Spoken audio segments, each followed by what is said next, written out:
Ram Charan 'game changer' release అయిన దగ్గర నుండి భయంకరమైన నెగెటివ్ టాక్ వస్తుంది. అసలు రోజుకి ఎన్ని కోట్లు వస్తాయిరా అని చెప్పి బాగా డిస్కషన్స్ అయితే నడుస్తుంది. కట్ చేస్తే ఎక్కువ కలెక్షన్స్ వచ్చాయి. 186 కోట్లు కలెక్షన్స్ వచ్చాయి అనేటటువంటి పోస్టర్‌ను వాళ్ళైతే వేసుకున్నారు.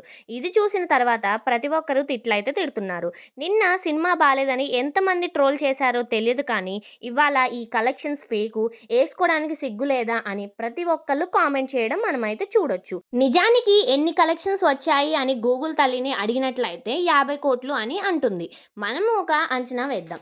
నిన్న ఒక్క రోజుకి 4 లక్షల టికెట్లయితే అమ్ముడుపోయాయి. ఒక్కో టికెట్ యావరేజ్‌గా 200 అనుకుందాం. ఒక్కో చోట 100 ఉంది, ఒక్కో చోట 150, ఒక్క చోట 300, ఒక చోట 500 ఉంది. మనమైతే యావరేజ్‌గా 200 అనుకుందాం. మొత్తానికి సినిమాకి వచ్చింది 80 కోట్లు. మొత్తం మీద 100 కోట్లు గ్రాస్ వేస్తే ఒక 50 కోట్లు తీసేసినా ఒక 50 కోట్లు గ్రాస్ అని చెప్పి ఇంకా క్లియర్‌గా అండ్ కట్‌గా తెలుస్తుంది. కానీ వీళ్ళు మటికి ఏ ధైర్యంతో 150 కోట్లు వేశారటువంటిది అస్సలు అర్థం కావట్లేదు. దీనివల్ల రామ్ చరణ్ పరువు పోతుంది, ప్రొడక్షన్ హౌస్ పరువు పోతుంది.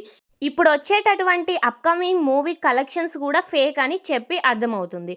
పుష్ప 294 కోట్లు కొట్టింది అంటే దాంట్లో కొద్దిగా రియాలిటీ ఉంది.